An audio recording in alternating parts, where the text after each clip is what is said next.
Alright, how do we solve this question. Question में आपको दो स्टेटमेंट दे रखी है, असर्शन एंड रीजन। ठीक है। असर्शन क्या है? Melting point of boron 2453 kelvin is unusually high in group 13 elements. ठीक है। Reason, solid boron has very strong crystalline lattice. तो यहाँ पे आपको बताना है कि स्टेटमेंट सही है, दोनों गलत हैं, करेक्ट एक्सप्लेनेशन है या नहीं। ठीक है। सो फर्स्ट पॉइंट देखते हैं, melting point of boron is unusually high in group number 13। तो ये बात सही है। ग्रुप 13 में अगर आप देखें, यहाँ पे हम देख सकते हैं मेल्टिंग पॉइंट की अगर हम बात करें तो बोरोन अनयूजुअली हाई है। ठीक है, एल्यूमिनियम 933 मैक्सिमम है, ये 576। इससे भी ज्यादा बोरोन का है। ठीक है, और डिफरेंस बहुत ज्यादा है, तो इट इज अनयूजुअली हाई। तो सही बात बोल रहे हैं, फैक्चुअली करेक्ट है। ठीक है। रीजन क्या है? Solid boron has very strong crystalline lattice. तो रीजन भी सही है कि क्रिस्टलाइन लैटिस स्ट्रॉन्ग होगा। Again the statement is true कि बोरोन का लैटिस, क्रिस्टलाइन लैटिस स्ट्रॉन्ग होता है। और स्ट्रॉन्ग होगा तो ऑब्वियस सी बात है कि मेल्टिंग पॉइंट ज्यादा होगा, लैटिस ब्रेक करने में एनर्जी ज्यादा रहेगी। तो स्टेटमेंट दोनों सही है और एक्सप्लेनेशन भी सही है। तो both assertion and reason are correct and is correct explanation. तो ऑप्शन 3 इज करेक्ट। अब देखो, ये जो पॉइंट है ना, solid boron has very strong crystalline lattice, इसके बारे में थोड़ा सा डिस्कशन करते हैं। ठीक है। तो अगर हम बात करें बोरॉन की, आंसर तो आपका आ गया option 3।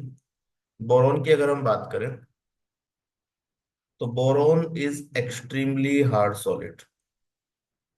Extremely hard solid.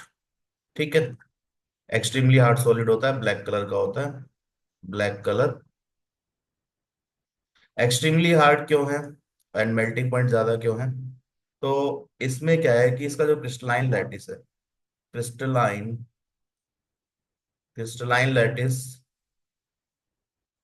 Consist of B12 units, consist of B12 units which are joined by strong bonds, B12 units which are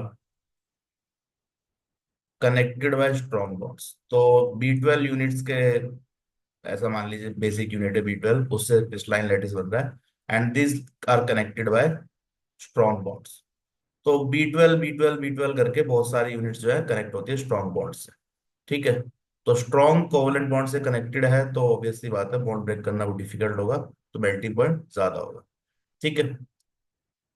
now अगर ये B12 के बारे में हम देखें तो इस B12 यूनिट का स्ट्रक्चर होता है आइकोसाहेड्रन। आइकोसाहेड्रन, जैसे टेट्राहेड्रन होता है वैसे आइकोसाहेड्रन है, आइकोसाहेड्रन स्ट्रक्चर। ठीक है। What does icosa means? Icosa means 20। तो यहाँ पे ये जो स्ट्रक्चर है इसके 20 फेसेस है, 20 फेसेस एंड 12 वर्टिसेस। तो 12 वर्टिसेस पे ये बैठा रहता है बोरोन। ठीक है। तो B12 कंसिस्ट ऑफ आइकोसाहेड्रन स्ट्रक्चर। अब ये आइकोसाहेड्रन दिखता कैसे है तो ये समझते हैं, let me draw that, see that. Okay, this is the icosahedron. ठीक है। तो ये आइकोसाहेड्रन यूनिट है, इसको आप समझ सकते हैं, इस टाइप के B12 यूनिट्स होते हैं। तो ऐसे बहुत सारे यूनिट्स जो है स्ट्रॉन्ग बॉन्ड से अटैच्ड होते हैं क्रिस्टलाइन लैटिस में, जिसकी वजह से मेल्टिंग पॉइंट क्या हो जाता है, बढ़ जाता है। ठीक है। So that was a small information about the crystalline lattice of boron.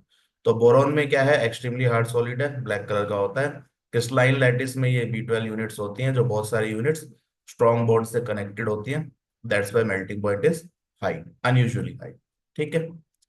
तो स्टेटमेंट दोनों सही है, करेक्ट एक्सप्लेनेशन भी है, तो option 3 is the correct answer.